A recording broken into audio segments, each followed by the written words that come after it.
Selamat datang di channel video saya. Kali ini saya mau mengajak Anda untuk bersama-sama melihat paham kitab suci dalam Islam. Karena ternyata tidak semua Al-Quran itu dilihat sebagai kitab suci oleh umat Islam.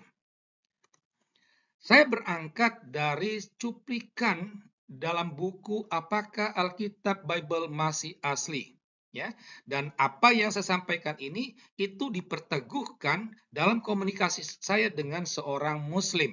Ya, cuplikan yang menarik itu misal adalah Al-Quran hanya dianggap sebagai kitab suci dalam bentuk teks aslinya, sehingga membaca terjemahan itu tidak dianggap sebagai membaca Al-Quran atau kitab suci, melainkan disebut sebagai membaca terjemahan Al-Quran. Itu, ya. Jadi artinya apa? Al-Quran sebagai kitab suci itu harus dalam bentuk teks aslinya. Ini berbeda dengan umat Kristiani. Sekalipun tertulis dalam bahasa Jawa, bahasa Minang, bahasa Batak, bahasa Inggris, itu tetap dianggap sebagai kitab suci. Karena orang Kristen percaya Allah berbicara kepada manusia dalam bahasa setempat. Sedangkan Allahnya Islam ini tidak bisa. Ya.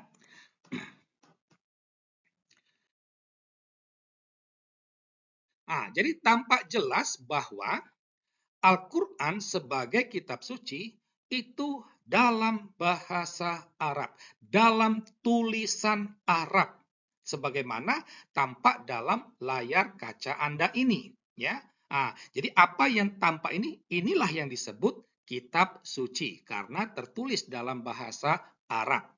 Itu tertulis dalam tulisan Arab. Ya, ini bisa terjadi dan dapat dimaklumi karena Al-Quran itu bagi umat Islam itu hanya untuk dibaca dan untuk didengar. Dibaca bagi mereka yang tahu bahasa Arab, didengar bagi mereka yang tidak tahu, yang tidak bisa membaca, tetapi hanya bisa mendengar.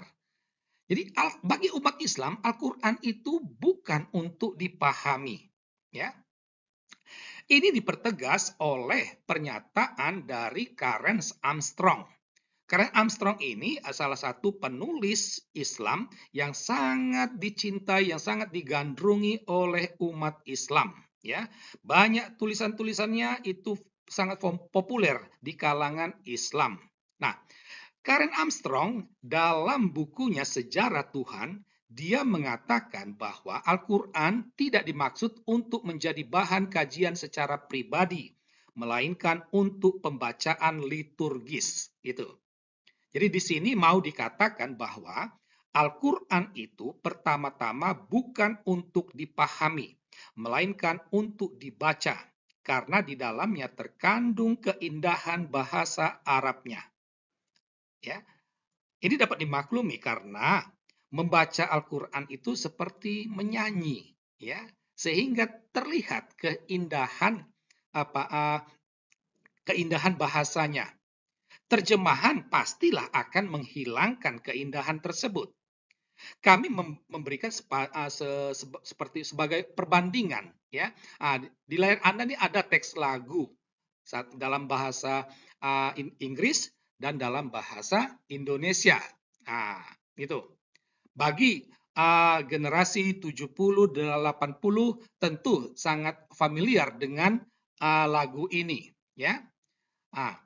Kalau kita memperhatikan, itu dapat dipastikan bahwa teks dalam bahasa Inggris inilah yang dikatakan lagu. Sedangkan teks dalam bahasa Indonesia ini bukan lagu karena ini terjemahan. Karena apa? Karena kalau Anda menyanyikan terjemahan ini, tentu akan kehilangan keindahannya. Tetapi kalau Anda menyanyikan Mother, how are you today?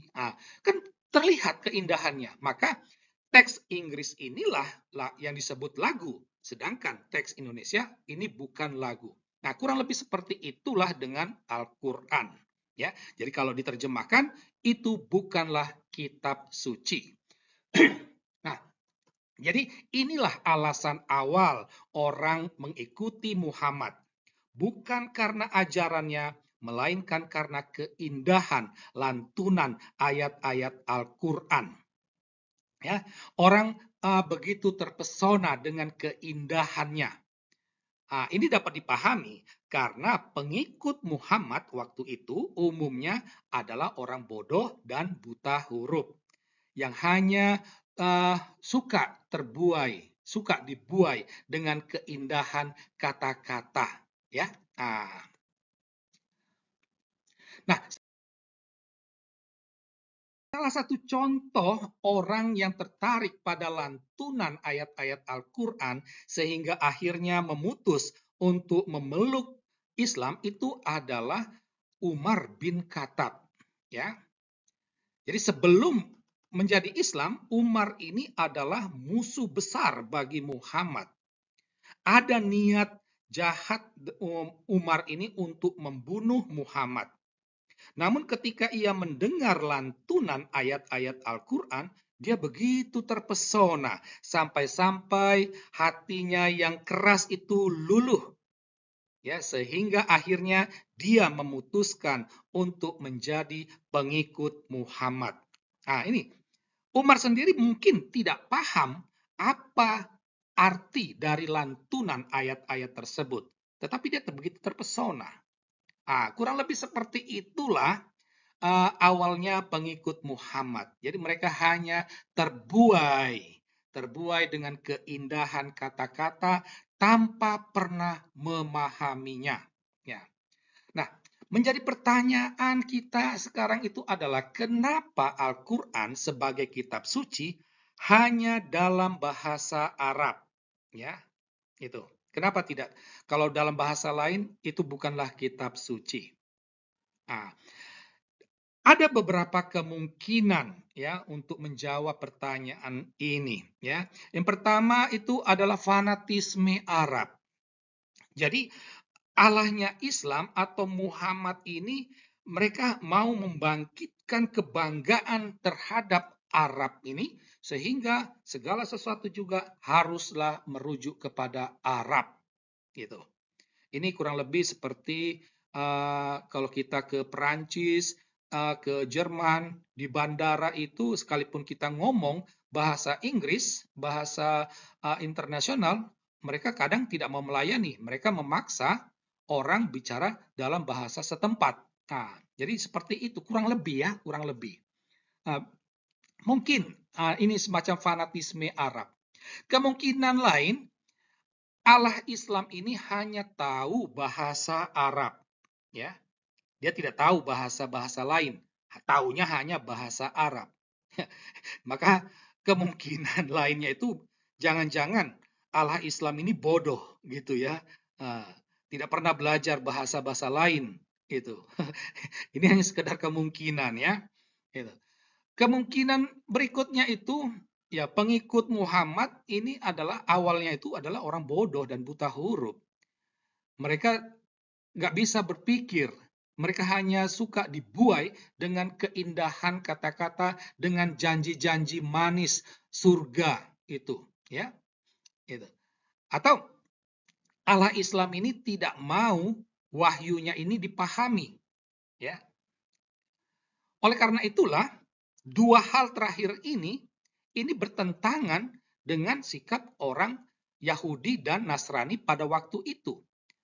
Karena mereka paham bahasa Arab, mereka tidak mau terbuai dengan keindahan, mereka paham apa yang disampaikan oleh Muhammad itu, sehingga kalau kita membaca surah-surah Makkiyah, muncul di sana pernyataan-pernyataan orang Arab, orang Yahudi dan Nasrani, bahwa apa yang disampaikan Muhammad itu suatu kebodohan, suatu kebohongan, tipu muslihat, rekayasa.